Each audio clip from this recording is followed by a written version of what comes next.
put it this way. A lot of rich people all of a sudden started to conveniently have contact with, ghosts and so forth. In today's video, we sit down with author, researcher Cynthia Chung and discuss topics on the Knights of Malta, fascism, mind control, and secret societies. So a lot of these authors were actually trained in intelligence, doing espionage while they were writing these books. Capri is known as the cult center. The CIA had a whole bunch of people who are Knights of Malta. The most notorious director of the CIA, Alan Dulles, the men working closely around him were associated with the Knights of Malta. Yo, what up? It's DOENUT, and you're tuning into all your Illuminati news. And we are here with Cynthia Chung. I am so grateful that you're here.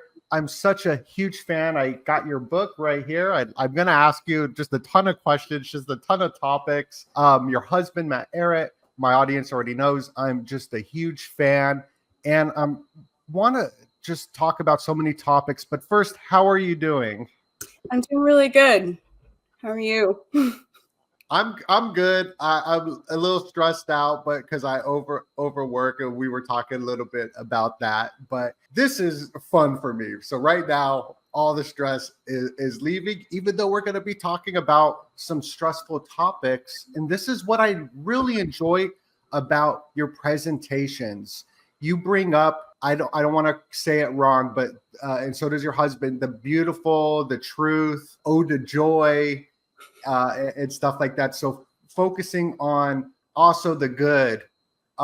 Can you tell me a little bit about that? We have a nonprofit called the Rising Tide Foundation, and my background is more in, I guess you could say, in an interest to classical literature. And for me, I feel that that's really studying philosophy in terms of the Platonic school of philosophy and classical literature is really where I come from in the research that I do now in, and even just like Freemasonry topics or the mafia or Nazis or whatnot.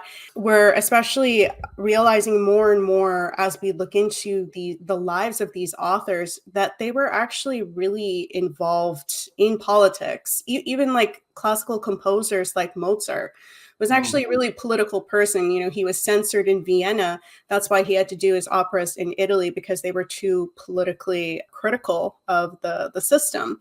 So even Matt right now, he's doing a wonderful series on Poe. Wow, you've got a lot set up here. Holy cow. Well, I'm going to be going on the fly. Wow, you're fast. You're really fast. But yeah, Matt's doing a great series right now on Edgar Poe. And who knew that Poe was also really in high level espionage. So was James Fenimore Cooper, who I think most people would know as the author for The Last Mohicans. So a lot of these authors were actually trained in intelligence and were actually doing espionage while they were writing these books. It definitely makes sense now that I look back on it that I was able to actually learn a lot from studying these stories, which were not just stories for fun, but were really stories to teach us and warn us about where we were headed in the future if we allowed certain things to continue to happen.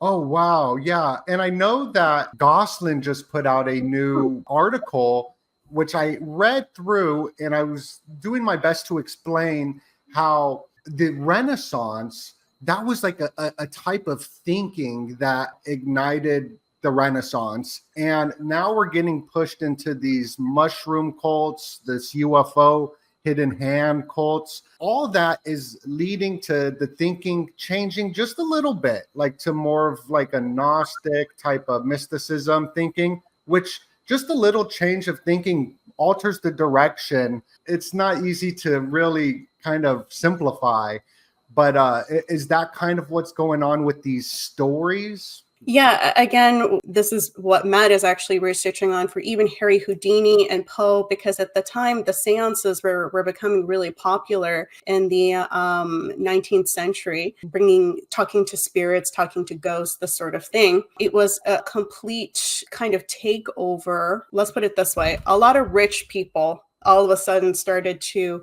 conveniently have contact, like magical experiences or contact with, ghosts and so forth. And it was really easy to manipulate people if they thought that they had, a spiritual experience like this from a seance or whatever. And, a lot of these seances have been shown now to have been frauds. There's been a lot of exposure to that. Harry Houdini was actually at the forefront of that. He was known to challenge people saying like, hey, do any kind of trick or any kind of phenomenon you think, like even at a seance type thing or a haunted house, and invite me and I'll tell you how they did it.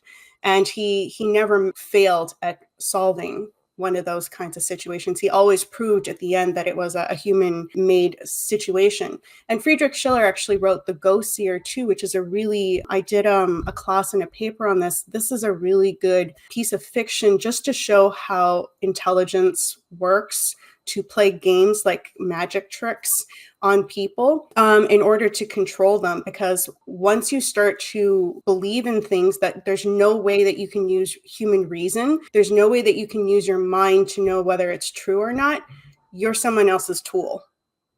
And that's what people have to understand. That's why they love this whole thing of like the spiritual, and not to say that some people don't even believe in it. Apparently Arthur Conan Doyle had his own brand that he believed in. But again, whose tool was he ultimately as well? When you can't actually decide for yourself, have a form of judgment for yourself, there's no way of you judging the path that you're on and that you'll continue to be on. And that's what me and Matt now call when someone has all of these, all of a sudden, things that are happening to them, and they're clearly an influential person. They're someone who has a lot of money. They have a network and everything. And it's always these kinds of people, typically, that it happens to. You don't have poor people, normal average people who have these ghost seer experiences. We call them, a ghost seer person, after what Schiller brilliantly goes over how that this person got deconstructed and then rebuilt to be a fanatic of their creation in ideology. Wow. Yeah, like you got the head Ghostbusters guy that got that like that pyramid Bass Pro Shop in Memphis. Then you got all these people in the mainstream talking about how aliens are visiting them for them to go to a website, probably to purchase their like Patreon or something like that. And when you bring up Schiller, and also, I'm not sure if you've seen Werner Herzog's film, but going into the seances, he did a film called Invincible. Oh, I haven't seen that. That looks super interesting, though. It's connected to how the National Socialists were going to these seances, and it's a really good film. I liked it. He's one of my favorite directors. But Schiller, was it him that I heard in your presentation that wrote the Ode to Freedom? Ode to Joy? The poem. Exactly. Wow.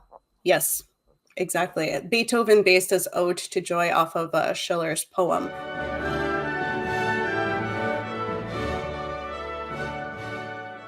And at the time, it was considered too controversial for him to say Ode to Freedom. See, that's how censored things were. And, Germany wasn't a country. The German people under the Congress of Vienna, they were not allowed to talk about certain things, write about certain things. A lot of these people ended up leaving and going to the United States, actually. They became, there was a brain drain from Germany because all of the smartest minds were not allowed to teach these classical ideas. So the United States really benefited actually from a lot of the German immigrants who came here and brought over the classical teachings. But yeah, even something like Ode to Freedom was considered too controversial. He had to change certain words. Oh man. And also I just see this because I like to look into the social engineering, because I was so socially engineered through MTV. I grew up on MTV. And the music you were breaking down in one of your Rising Tide Foundation presentations, that was incredible, going into the repetition of music, because all the music that is on the radio or used for commercials to sell and buy products, always repetitive. Ode to Joy, Ode to Freedom. I look into kind of the schizo stuff with the the numerology, but then it does play a huge role. Like Symphony 9, I believe it was Beethoven's last symphony, and 9 is considered a completion number. John Lennon obsessed with the number 9. So I'm always looking into all that stuff. Yeah, and But they've totally tried to take over the symphony number 9. So you notice that it's always played in like really messed up contexts, like Clockwork Orange, or in a lot of movies. Like Clockwork Orange actually was like, I have only seen that movie once, and it's still, when I hear a certain section, I always think of the messed up scene where they break into that person's house and like they murder the people after torturing them and everything. And they play music like Beethoven or Bach. They play Bach often for Nazi scenes. There's also, a Nazi brainwashing scene in Clockwork Orange. They play Beethoven's Ode to Joy again during that. And then, Bach is almost very often played for Nazi scenes where Nazis are doing terrible things to people. They're playing Bach's music. And it's not a coincidence that they do this, because they want you to associate now classical music as like crazy, evil, maybe cultured, intelligent people, but they're always like, the creepy oligarchs living in their creepy castles who listen to that. That's not the music of the people. Right. And I was listening to Ode to Joy yesterday, trying to get out of my malaise of my discontents in society. And I really did enjoy it. I have been looking into Beethoven, studying classical music and finding different classical artists that I do like. It's so much different than the music that we hear today. Just to add on top, I wanted to add on top to your research, Michael Moore, who I'm not a fan of his politics, but I'll give him credit that he's a great propagandist for, anti-freedom. I would say that, my own opinion.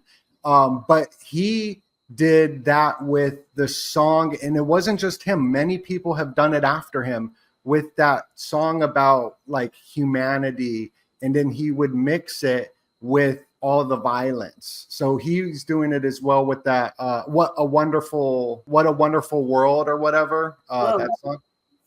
Oh, really? Yeah, I didn't know that. Yeah, Louis Armstrong. Yeah. So he mixed this in his film Bowling for Columbine, and it's just like this lovely song. But so whenever I hear it, I don't think it's a good song. I'm like, this is a terrible song. Oh, yeah, I saw that movie Bowling for Columbine, but it didn't do that, because I guess I had already listened to that song so many times before. Right. I saw the movie, so I was like more immunized. Whereas with the Ode to Joy, Clockwork Orange, I hadn't really listened to that song yet. And it matters, right? So your first patterning, the first time you hear a song, it will tend to stick with you more. Yeah, it's really hard to get out of that once you're taken in by it. Yeah, I watched Clockwork Orange when I was 10 years old. Well, there you go. See, yeah, I watched it when I was pretty young too, and I didn't know Ode to Joy. Now, though, I can listen to Ode to Joy when the whole chorus, and like there's been the largest chorus that I know of. It's like 10,000 people in, I think it was Japan. It's incredible, and every time the whole chorus gets in, that's supposed to be the voice of the people. So there's this beautiful like political statement of like, we're going to resist tyranny in the song. When everyone's voice comes in, it's super moving, and I cry almost every single time. There's also a part in Mozart's Requiem where it's et lux perpetua, like the light forever shines sort of thing.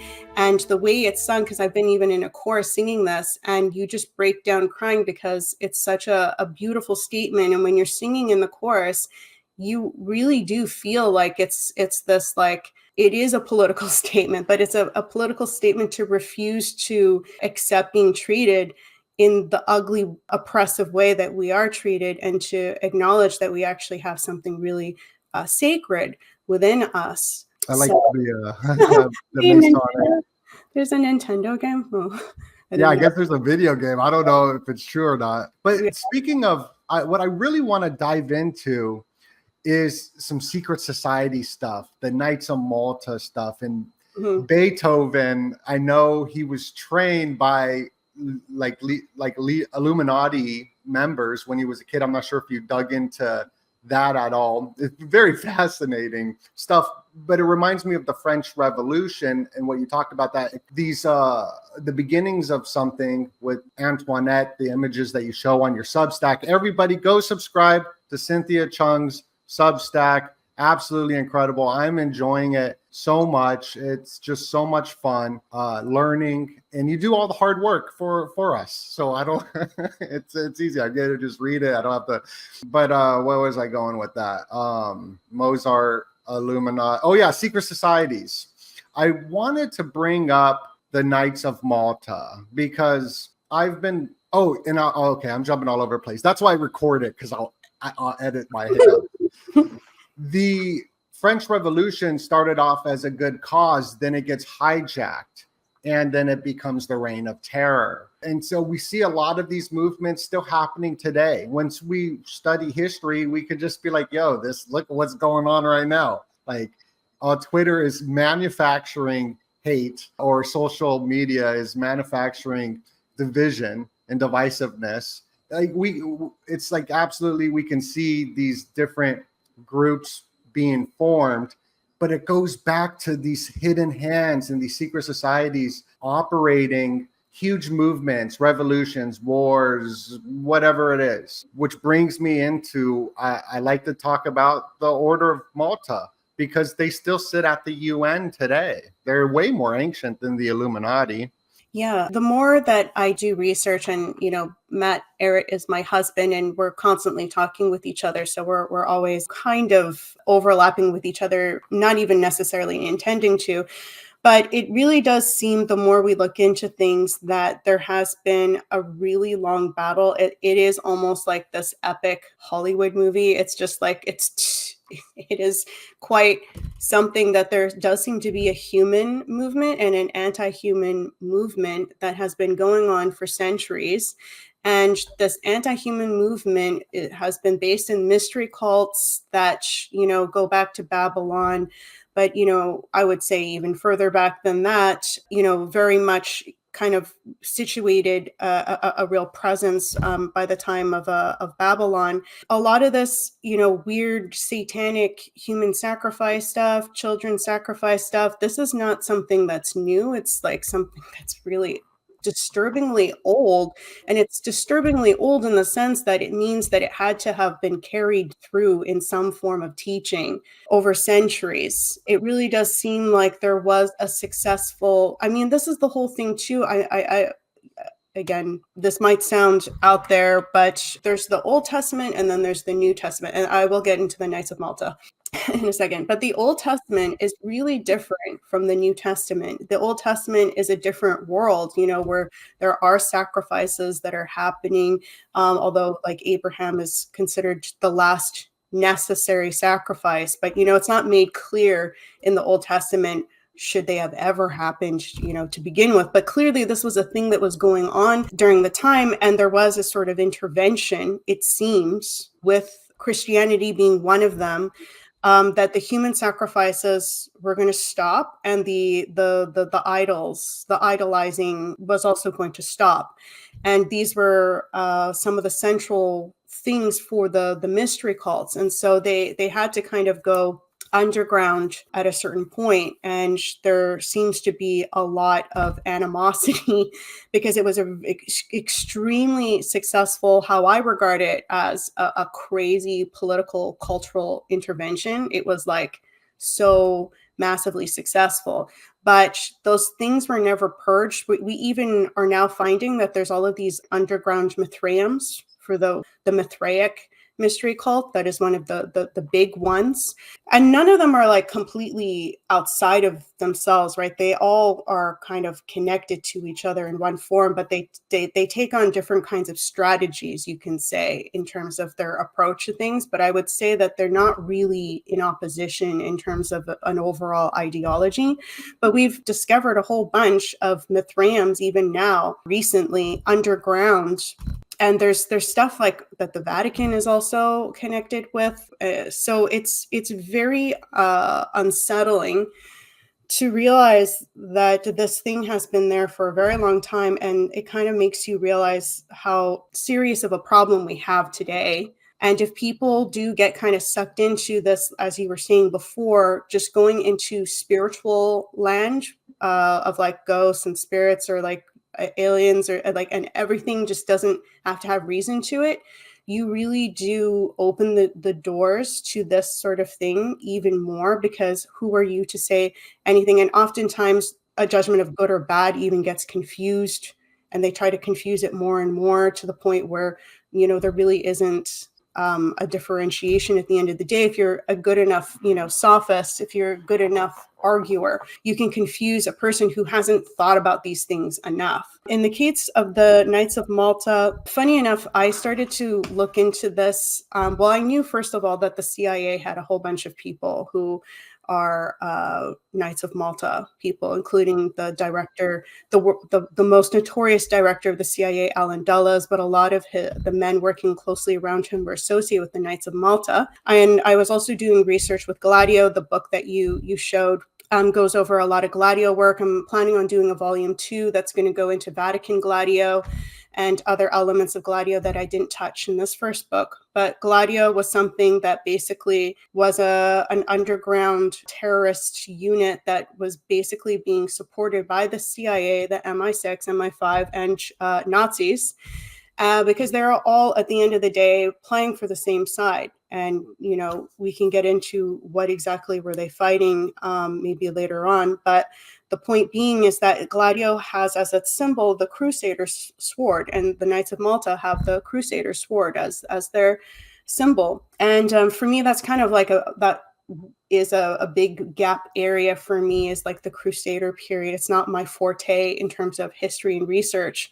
but just going further into trying to understand Vatican Gladio, I ended up obviously looking into the Crusader connection more, and realizing that, the Knights of Malta, which was considered the modern continuation of the Knights Hospitaller, the Templars, these Freemasonic organizations. There's a Malta Freemasonry. It was one of the first in terms of modern Freemasonry that came in the 1700s when they revived it, but revamped. It's, again, this modern Freemasonry is totally connected to what also is controlling the Knights of Malta. And if you look for, this is going to sound, it's because it's a lot of information, but I do go over it, I hope, in a much more comprehensive way in my writing. But it's a huge, amount of history to cover in a discussion. So I'll try to summarize it as clearly as possible. But the Knights of Malta and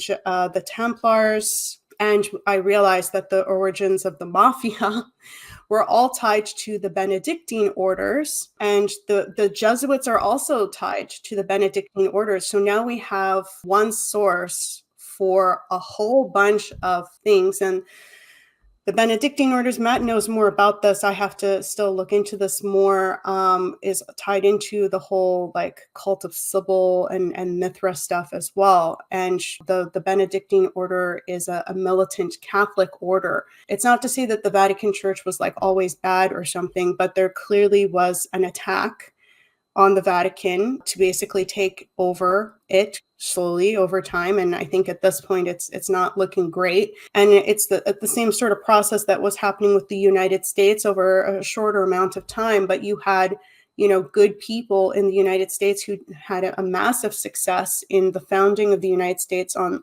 pro-human principles. But they always had, traitors in their midst. And if you didn't stay ever vigilant, as Benjamin Franklin said, you have a republic if you can keep it, because the fight is a very long fight, and people have to be aware of what exactly they're fighting. If you're not even aware that this thing exists, how are you supposed to recognize it when you see it? And that's the whole thing with the French Revolution, because Napoleon Bonaparte plays a massive role too and King Louis XIV of France, who was, a little bit before Napoleon, played massive roles in modern Freemasonry and in turning it into what it has become in its modern form. But the French Revolution was supposed to be the next American Revolution. It was supposed to be, for a republic, and not necessarily like against monarchy, like you have to slaughter all of the monarchs or aristocrats. That wasn't what they wanted. In the case of the Americans, they had to fight the British because the British, put them in that situation. But in France, there was a possibility of diplomacy and talks, and there was a lot of aristocrats that were in support of this, like the scientist Lavoisier. But again, like the average person was not very well educated, and they got totally duped, where one of the slogans was, "We don't need scientists." And France was at the head of scientific achievement in Europe for like a few centuries, because France was the first nation state. And they had the best universities, and the best thinkers would travel to France to learn in various fields within the sciences. And that just shows how crazy the French Revolution was that they even said the scientists were the enemy. So yeah, this kind of Jacobin chaotic rule, like the rule of the people, gets confused, that it's like the rule of the people means the people get whatever the people want. That's not what any kind of organized system should ever do, because that's a mob. Yes, the demo mob. Yeah. And so that's why they descended into the Reign of Terror, and there was over 40,000 executions by guillotine. It was almost like an endless lineup to the guillotine. They just kept lopping people's heads off for years. And we still see that today. You wrote about Bruce and how he also did some crazy stuff, and then said that he changed his hearts after he chopped the heads off and the other wild stuff. But we see this even with ISIS chopping off heads. Like, we just see it like nothing changes. It's like the same story over history, the same kind of tactics and whatnot. Yeah, and that's a good point that you were bringing up for people that don't know. Robert the Bruce played, it seems, a central role in what would become modern Freemasonry, because I believe that there were good Freemasons, and you have to differentiate the Freemasons from before the modern time, which like came in the 1700s, and they came with a whole set of like new rules and things like this. And I think that there were good Freemasons and there were bad Freemasons, but there was clearly something that had to do also with great achievements. Architectural were like the most noticeable ones, but there was clearly something, I think, that was good, like Brunelleschi, for instance. There was a lot. There's still, to this day, we don't know how the dome for the Santa Maria del Fiore, the dome in Florence Cathedral, is built. It's the largest Mason built dome, and Da Vinci actually was young enough to be a student to help craft the Golden Globe on top of the dome. And that was a huge accomplishment for the Italian people, the Florentines, because the plague had hit Italy. And this was actually a massive science driver project. And it made people realize, like, we can achieve great things with our mind. It was a very important accomplishment. And to this day, Florence has a rule where you can't have buildings to a certain height, so you can always see the dome. It was a really good project to motivate people to achieve great things instead of giving up. But then with modern Freemasonry, there seems to be something really bad. And there were good people, I think, who were trying to intervene and infiltrate, but it was, I think, overall not a good thing. And the way the story goes, that C.W. Heckthorn brings up in his book, The Secret Societies of All Ages, he brings up the very interesting thesis that when the Templars were supposed to have been obliterated, they actually went to Scotland, and Robert the Bruce, the notorious traitor of William Wallace, if anyone's seen Braveheart with Mel Gibson, it's a true story, and it was a massive Scottish independence movement against the British colonialists, and Robert the Bruce betrayed William Wallace, and William Wallace died a horrific death publicly, because the British really hated him, because he would have probably succeeded if he hadn't been betrayed by Robert the Bruce. And then that guy all of a sudden changes his mind, as you were bringing up, and he's like, oh, you know what? No, maybe we should have Scottish independence. And he leads a successful Scottish independence. But what Heckthorn is bringing up is that he thinks that the Templars actually went into Scotland and were working with Robert the Bruce networks. Because if you look at what actually happened in Scotland, the oligarchs got stronger in Scotland after the so-called independence movement, and they were all doing the bidding of the British Empire anyway. But it seems that this was a period where the Templars, which was a French, institution, was melded with what would become known as the Scottish Rite. And there's this whole story too with like the Rose Croix, which people, even Hector says, oh, it has nothing to do with the Rosicrucians. I don't know about that yet. I have to do more work, but I'm thinking it does. And the Rosicrucians, I think, ultimately will play a big role in the story, but I don't know enough yet. But this is, it seems, the story of how the Scottish Rite kind of became very embedded into what was supposed to be like a French masonry thing. And at first they were supposed, this new form of the Scottish Rite, which had different rules and a different philosophy, because there was a battle, between the two lodges. They tried to introduce it into Britain, and Britain refused it, but they were successful and they brought it into France. And that was, I think, largely under Louis XIV that they were able to do that, and his brother played a very big role in this, which I go over in my most recent paper that's up on my Substack right now. And it's absolutely incredible. Just everybody gotta go subscribe to Cynthia's Substack. She goes over so many topics, but I am definitely fascinated right now with the French connections, the Knights of Malta, Scottish Rite, and the Mafia Brotherhoods. I got all those links down below. Make sure to go subscribe.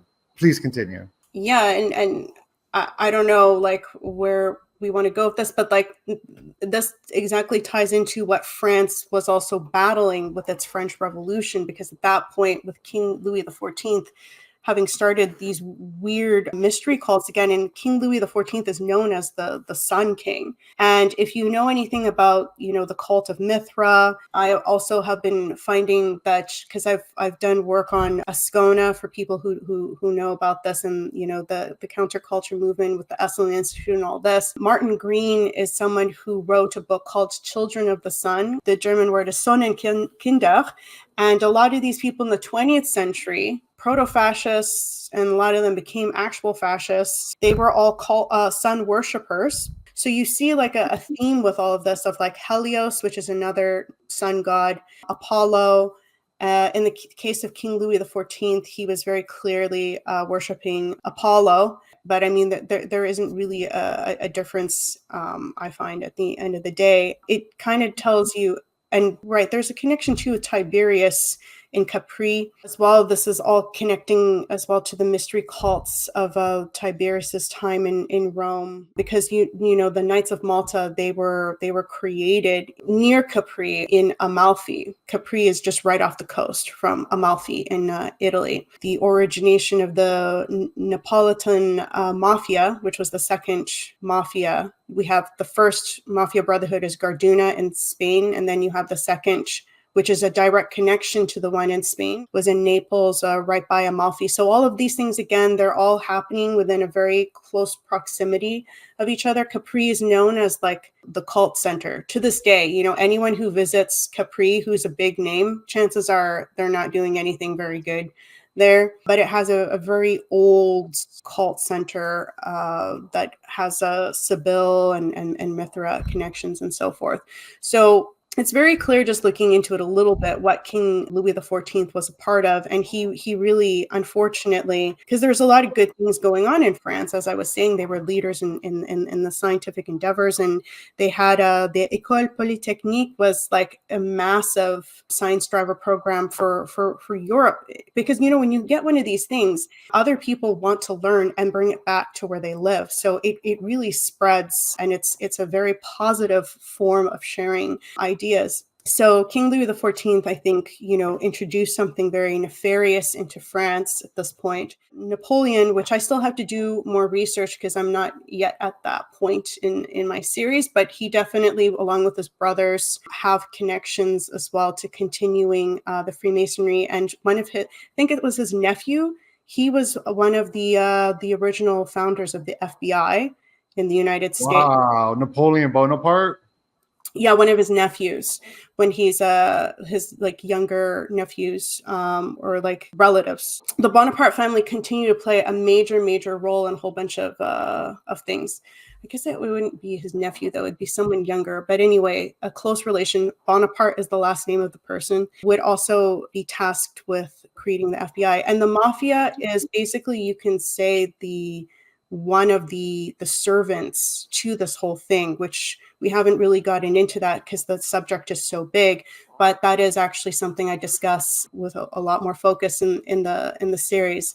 And it seems that the mafia had always been connected to this from its very creation. The first mafia brotherhood, the Garduna, were in service to the Spanish Inquisition for Oh, wow. 100 years. And that's where they got all of their power from, was from being servants to the Spanish Inquisition. And that was the first brotherhood. And this author, David Leon Chandler, who wrote Brothers in Blood, he makes a very good case. He's not the only one to bring this forward. There have been other historians who said that the Garduna Brotherhood in Spain directly were the model, if not even had members. It seemed like it was all under King Ferdinand II of Spain, who created the Spanish Inquisition, that he might have been implicated also for the Neapolitan mafia that came off right beside Amalfi, the Knights of Malta original headquarters. It seems the Garduna actually physically had people go over to Italy because it was Spanish domain at the time. Italy was Spain's dominion, and they set up the Camorra Mafia Brotherhood. And then later on, you would have the Sicilian Mafia Brotherhood that would continue the same types of specific initiation rites of the Mafia Brotherhood that were very masonry connected, but actually more so, it seems all of these things are using the same kind of structure from the Benedictine order. And there were actually, the Benedictine order was responsible for the Templar. For the Knights of Malta, it was a Benedictine monk who created the Knights of Malta, which was supposed to be the continuation of the Knights Hospitaller. And there were two institutions too in Spain. I forgot now the names of them, that were also created from the Benedictine militant order. So the Benedictine militant order is like really important in this. I will definitely look into it more, but this is all still kind of new for me as well in my research. So I don't have all of the answers. Yeah, no, I mean, it's wild, just the connections. Like, the Spanish Inquisition took place, and the Illuminatos, where the Illuminati kind of got the same name, Illuminated. Ignatius Loyola was a member of it, and he escaped, and then he went on to create the Jesuits. And so there's like so many connections. Like myself, I think it is definitely a lifelong journey of study, and we all get so confused. Like, why does the National Socialist use this Knights of Malta logo? They're the New Templars. And then you even got the Rothschilds use the Knights of Malta or Epstein. Why are they part of a Catholic order? Or on the back of the dollar dime, you got the fascist symbols. So all these different connections of if World War II was about the white race, then how come Japanese, Muslim, Arab all were in line if it was only about the white race? So there's all these questions that don't make any sense in history. And we're about to come up on the 33rd Summer Olympics. We got 33 hurricanes come in. Biden got a 33% approval rating for the 47th president. So I'm always looking at numbers and symbols, and you bringing up the rose symbol. I just found this out by watching one of your interviews that you did on your on Operation Gladio and your book. Highly recommend everybody go grab all of Cynthia's books. I'm still working on reading this, but I definitely got some questions on NATO. The wind rose, because this whole thing, the Rosicrucians, the wind rose, the War of the Roses, the rose line in France, the algo lines, the blood lines, the wind rose. The rose is a symbol for socialism with the fist. And the wind rose has 32 spokes on it, just like the Jesuits has the 32 spokes on it, or even in today time, Miami Dolphins got 32. But I'm from Vegas, so the 32nd floor, this was like the worst event in America, and it was on the 32nd floor. The first lodge in Vegas is the 32nd Lodge. Beyonce got her 32 awards with 88 nominations. That's a National Socialist symbol too, the 88. So this is where it gets so confusing, is you got this Anglo-American establishment creating the Muslim Brotherhood, but also creating Israel as well. Queen Elizabeth related to Muhammad. I've been looking at this stuff for a while. And I also like to notate that I'm Jewish too. So like I've been looking at stuff through my own lens, which kind of breaks me free from some things, but also it limits me also. It's very confusing. It's very confusing, but it seems like we're getting to it. Well, I think, yeah, that was a good point. And, like that picture of the guy with the big white hat that was shaking the hand of Hitler was Haj Amin.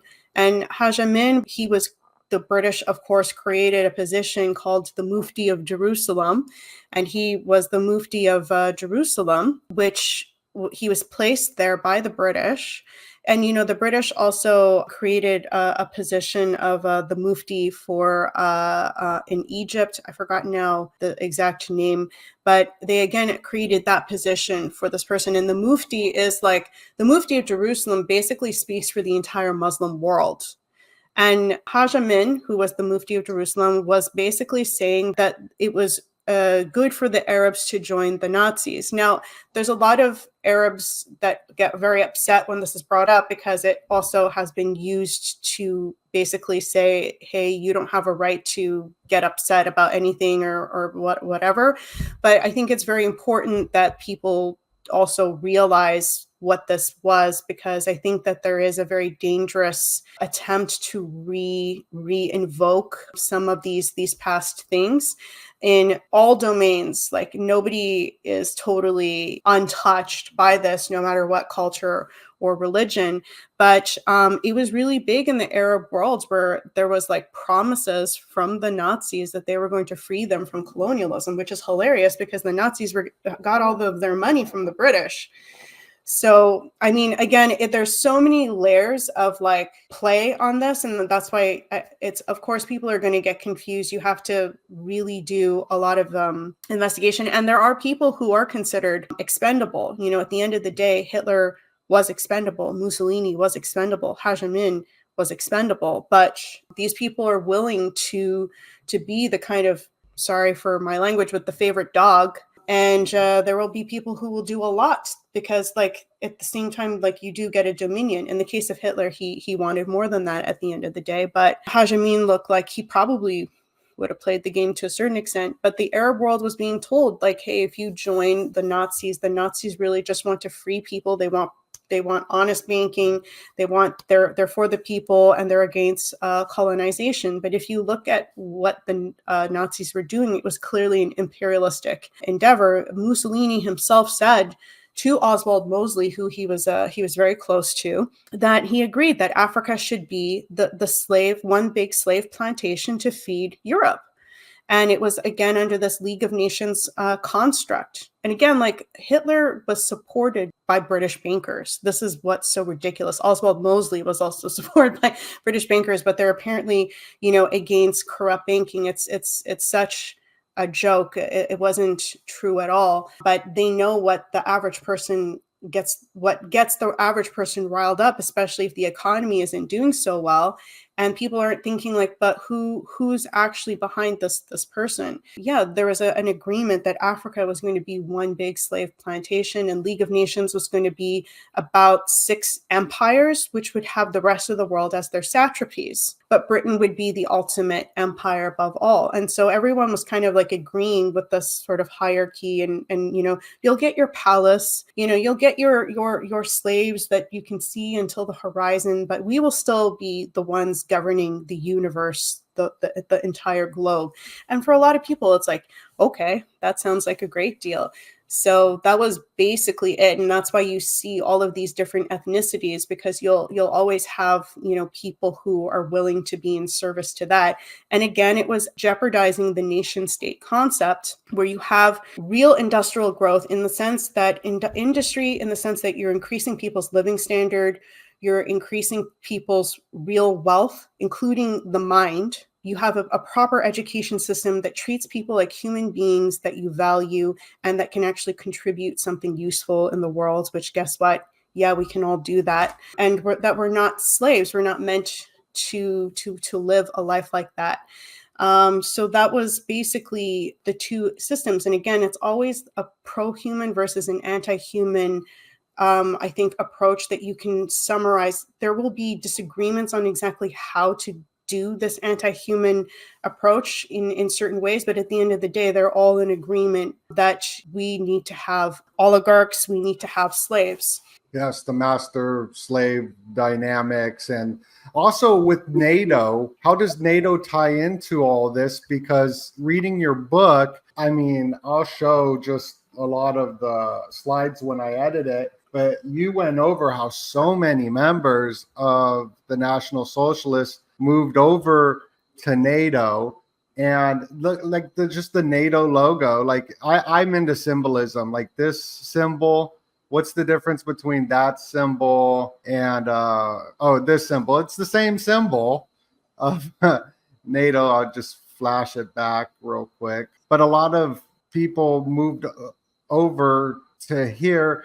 It's so, oh my goodness. I love your research. And also another thing that you brought up on here, and I know I'm jumping around, right in the beginning of your book, you do have a Percy Shelley poem, but in the introduction, Snow is Black, it starts with Bertrand Russell, how it goes into mass psychology is going to be important, reframing reality. Mm-hmm. I don't want to forget to bring up Bertrand Russell as well, because we're going through history, but also kind of bring it in today. Where we're at today. What are your thoughts on what I do so much out there, NATO, but no, it's good though. It's a lot of content, but I think that we're speaking in a comprehensive enough way, hopefully. But what you were bringing up, NATO had a lot of former Nazis who were given positions in NATO, like a lot of them right away. And in the case of the Central Command of NATO, I forgot the full long-winded title, but that was a position that was going to be in charge of basically Central and Eastern Europe. That was a position that was held by a former Nazi for like 17 years or more straight. That's very odd, like why would a former Nazi odd. For that entire period, for that part of the world, which was the part that was supposed to be purged. That was the part that even Richard Kalergi created the idea of a pan-Europe. He's the spiritual father of what became the European Union. And his symbol for pan-Europe was the Apollo sun with the Crusader cross. Later on, there you go. And then he adds the stars around it. And then the European Union keeps the stars, and then they have the empty space in the middle, but it implicates a hidden Apollo Sun Crusader cross, in my opinion. Wow. And what was that original logo? So I can Pan Europe. You can say Kalergi Pan Europe. Okay. It should be on Wikipedia. So yeah, and he said this. He said it in his autobiography. It is supposed to be the Apollo Sun and the Crusader cross. So it's not me imposing that. He said it himself in his own autobiography. Kalergi even said, because his father, I don't know if he said he was a Jesuit, but he went to a Jesuit school. Kalergi also went to a former Jesuit school because, the Jesuits had been purged at the time. I don't know how well they were actually purged, but his father seems to have been an actual high-level Jesuit. He knew something like 17 languages, grew up in many different places, but including one of them was Japan. Richard Kalergi is half Japanese. So there was already a lot of setup for things that we would see unfold by the time of World War II, but that happened many decades beforehand. So his father had written this book where he supposedly his father, who was a anti-Semite, was going to write this book to support anti-Semitism, and then he somehow gets a change of mind doing his research, and he's like, no, you know what, I'm actually a Zionist. I'm pro Zionism, his father. When you read his book, and then Richard would do an addition to this book. I can't remember the name of the book off of the top of my head, but it's very easy to find on the Wikipedia page of Heinrich Coudenhove. He says that, well, I'm pro-Zionist because I think all of the Jews should leave Europe. Oh, yeah. Put them in, concentrate them all into one section, maybe. I don't know. Yeah, they were thinking already of doing like, a country in Angola. They would put all the Jews there, which obviously doesn't have enough space, and then Israel or whatever. So that's where they were coming from. And Richard says in his part of the addition to the book, well, there are two types of Jews. There are the Reformed Jews and the unreformed Jews. The unreformed Jews are the ones who continue their Jewish heritage. I think I said that right, the unreformed. And the Reformed Jews are the ones who have assimilated into Christian culture, whatever the frick that means, because they're clearly not real Christians either. They're into Mithra, and Richard chooses the Apollo sun. Like, there's no reference to Christianity at all in the symbols he's chosen. They say those are the Reformed Jews. So, the Rothschilds, these types of Jews are considered the acceptable Jews because they have assimilated. And he said it's really the Eastern European Jews who are the problems. And that's like about 6 million. That's me, I think. I think that's me. There's 6 million. That's why I'm stressed out. That's why I'm smoking again. I'm freaked out. I'm like, where do I go? And then you can come over here. We have an extra room for you if it gets crazy. But, okay. I wouldn't do that to y'all. I'll just stay. Canada's not that safe either. Yeah, for sure. We have Chrystia Freeland. Do you think that there's I don't know if you've seen. I want to change. I want to finish. So Richard said there in his book, and this is about maybe 25 years before the Holocaust, that we will have to get these Jews out of Eastern Europe, probably forcefully, because if they don't want to leave willfully. So it was a plan for a very long time. It wasn't something that originated with Hitler for this whole purge. And I mean, it wasn't just about the Jews, because like we were saying, at the end of the day, it was about attacking the nation state. But I think that they really don't like the Judeo-Christian traditions that go against the sort of stuff that they want to bring in terms of, again, the mystery cults. So nowadays, what that means as an unreformed person is, if you reject, I'll just say it, like a kind of satanic approach to things at this point, you're an unreformed person. They clearly have gone after traditional heritages, and they just don't like that in general. And usually what that means is that families that continue that, they have a certain kind of teaching that they will continuously teach to their children and their children's children and so forth. So they're not this nice blank slate that the educational system or whatever can just, write whatever they want, and the parents will just go along with it. Like the kinds of things that we now accept in our culture that were totally considered bad things like 10 years ago is just shows how much too many parents have failed in having any kind of role in protecting their child and shaping how their child can make proper judgments of right and wrong. Especially with the iPads, throwing the kid the iPad to get them to stop crying, and then the cartoons got a bunch of wild stuff in it and and all that. Have you seen this coin that circulates, or there's this movie called that everyone I podcast with, like being a conspiracy theorist, always tells me to watch the Europa movie, and then this guy has something called Pan Europa. I wonder if it comes from that. I haven't seen it. Okay. Yeah. Oh man, I haven't watched that either, but I know it's disturbing how influential that documentary series is, and probably what you just mentioned there. I think that there is a connection with that.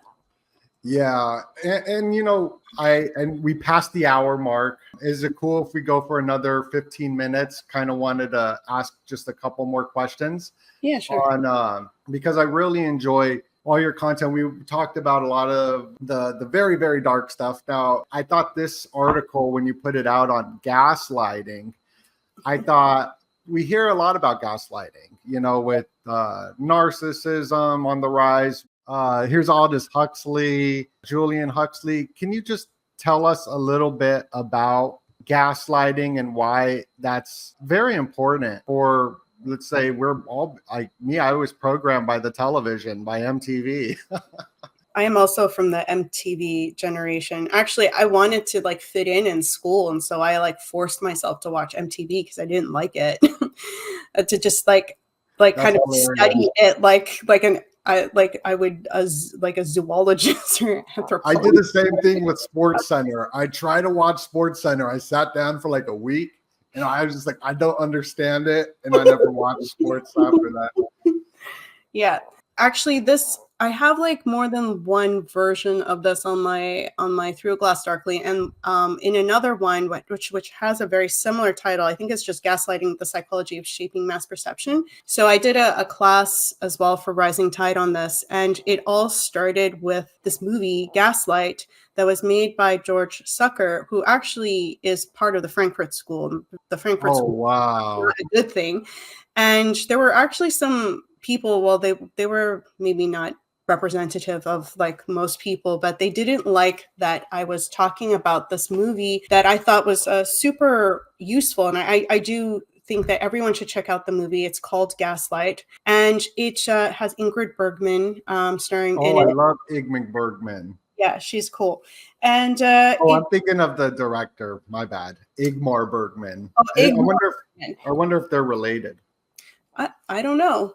But it goes over basically how this guy to the left psychologically breaks her down using gaslighting techniques. And I think that the movie does it in a really good way. That's like very clear, and that you don't have to do like electroshock therapy, or you don't have to do anything super extreme to get someone to break down that way if they have certain things already happening. In her case, you know, her aunt had died in this house, who's a famous opera singer, and she had traumatic memories of this. She had to leave as a young girl, and this guy convinces her to come back to this house once they're married. We end up finding out that he was the killer of her aunt as well. It's a very useful movie, and so I decided to kind of do a broader theme talking about this. And basically, you know, we are getting a form of gaslighting in our Hollywood entertainment with how the movies that we're watching. And you know, I did a lot of damage to myself because for a lot of my teenage years, because I was like living in isolated suburbia. So the safest way for me to discover the dark corners of the world, or even just like a little bit of like what is humanity and this sort of thing, like you're going to watch movies to figure out how the stuff works. And I was always interested in dark psychology type subjects, because I had already identified at a young age that there's something really wrong with the world. Like, what's going on? Is this humanity? Like, do we all have to be like this? And why am I not happy then, if like we're all supposed to be like this? But I watched a lot of movies that I realized afterwards they were meant to manipulate me. And even books, I Googled, you know, at a young age, hey, what are good classical books to read?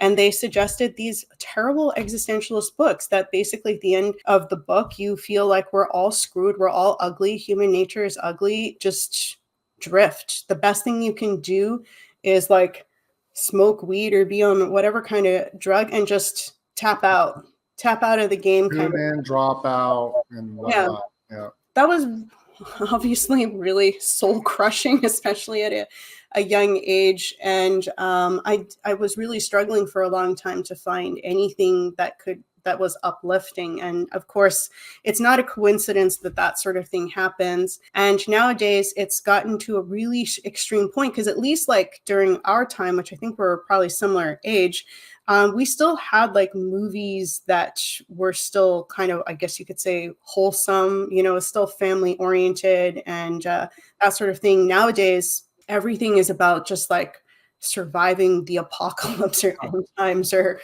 like, The Purge series is what all the soccer moms watch. oh my God, I've heard what's at I don't want to say it, but at some family reunions, I've heard the parents speaking about what they're watching, and you're like, good God, you watch that with your children? And also, just a question to kind of be fair with the National Socialists and me being Jewish. The Frankfurt School, it's like all Jews, Hollywood, all Jews as well. Like, what's up with like that? Are they all collectively like this in this confusing state working together? Which it seems like to me. That's what drives me crazy. Are they the reformed Satanists in a sense? And because that's something that I try to be fair in my research. Well, definitely, there were a lot of Jewish people in the Frankfurt School and in Hollywood too, and I don't know the full reason of like why it happened that way, but I know that the Jewish people who were in the Frankfurt School were not religious. Right. They didn't believe in their religion. So when you say that they're Jewish, like the fact that they didn't believe in their religion should count for a lot. And that's not really representative then of the Jewish community that is religious. And again, not to say that there aren't problems with aspects within the religion in terms of practices and everything, but there's also problems in Christianity. There's problems in Islam. In my opinion, none of these institutions are perfect, but I would say that they all have within themselves something very good, very important and sacred as teachings. And that's, I think, what is ultimately getting attacked. Forms of corruption are there to corrupt. So we have to identify, well, what is really good in these religious schools, religious teachings that is being carried forward, that is clearly being attacked by this mystery cult endeavor, which is like completely insane. And again, very clearly pro-human sacrifice. That's where it's coming from. It's not coming from, some a Jewish practice or something like that, which I think sometimes people try to say that sort of thing. So the Frankfurt School, yeah, they're not religious. And a lot of these other people too, like these politicians like Henry Kissinger and so forth, they're not like religious. So again, I don't think that speaks anything to the actual religion. Yeah, with these Hollywood movies, they're done to basically limit our imagination. And you can kind of picture yourself as like a rat in a maze in your mind, because really at the end of the day, all that matters is your mental perception of reality. And now that we have a world where that perception can be manipulated, again, think about during the 19th century where they had all of the magic, the seances, the illusion tricks, which I'm totally going to check out that movie with Tim Roth. I'm very interested in that movie. But yeah, and it's a Werner Herzog film as well, who's a great director. And so they always were into this sort of thing. So imagine what they have to play with now with the movie industry, the capability that we have for these grandiose visual projects. And then we're even going to get into like holograms, holographic projections, which I think are already starting to occur to kind of make people think that they're seeing things that they're not actually seeing.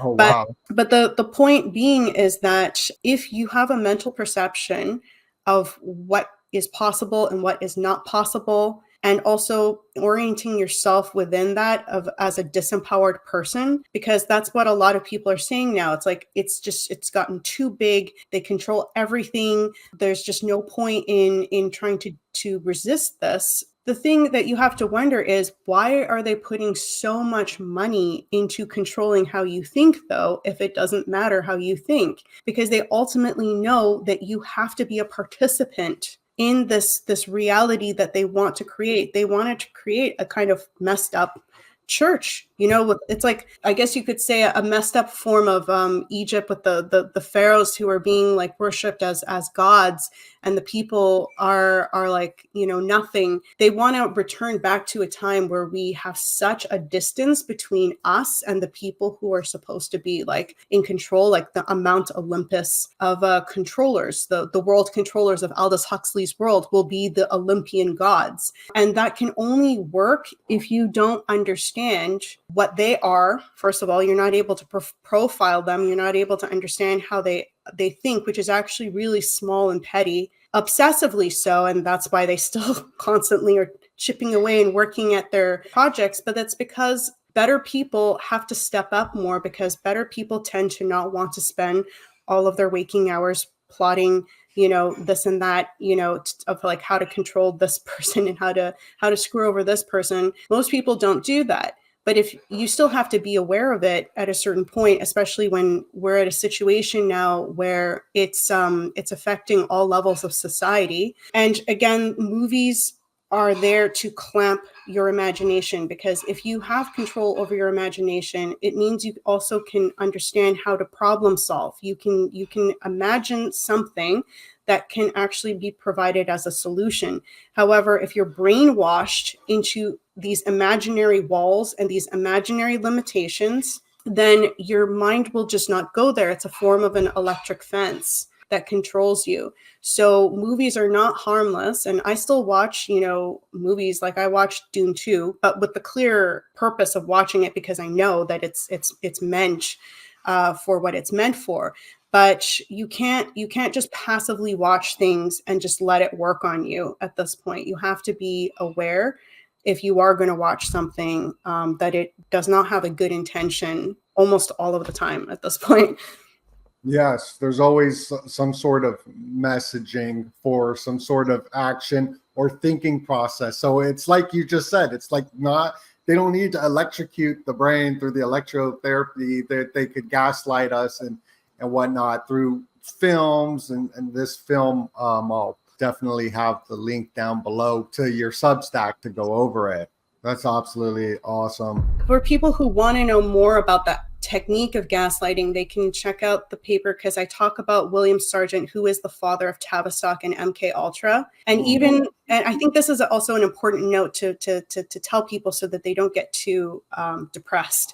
Even William Sargent, who is like all about using insulin cocktails and sleep deprivation and electroshock and all these kinds of torture techniques to try to create a clean slate for the mind. You have a blank slate that you can just rewrite a new personality for. They were never able to do that. Now, I'm not saying that there aren't people who have been MK Ultra who have been, used to assassinate people. That clearly has happened, but you can't create a completely new personality that's stable within someone. And he even said himself that the more you have of the more understanding you have of something, the harder it is to try to twist it and take it away and put something else in, right? So again, that means we have to have a firm foundation. We have to think a little bit more about, well, why do I think this way? Or why did I judge it this way? You have to go through a bit more steps in your thinking of why you're doing whatever you're doing in your life. Why are you thinking whatever you're thinking in your life? Really think, where did it come from? And the more you do that, the more you actually become stronger and more resilient to other people manipulating how your thoughts are being directed. And William Sargent said it was a free will issue, ultimately. How beautiful is that?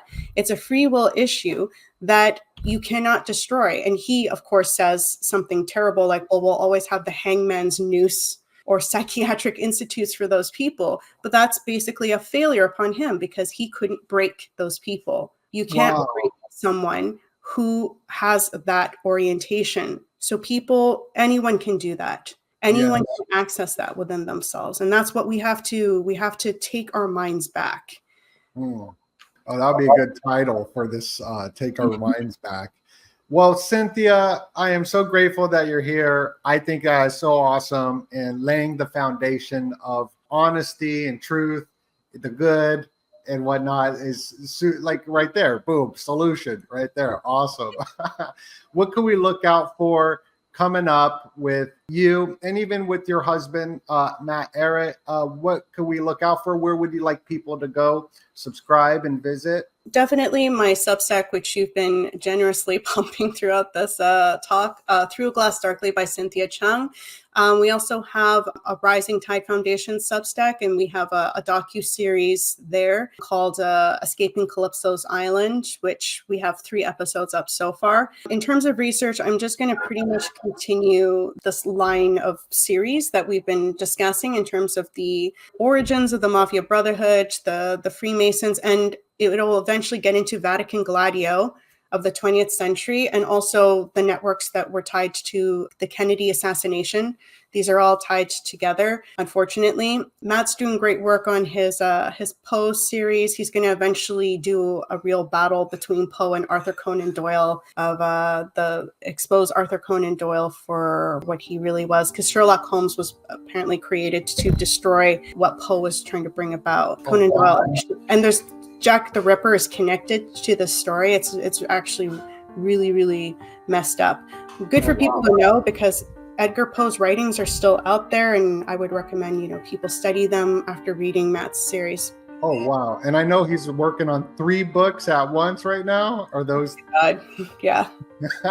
Also, I got the links to your books down below as well. Make sure to grab them. Thank you so much, Cynthia. This has been great. Much love, everybody. Smash that like button, and God bless you.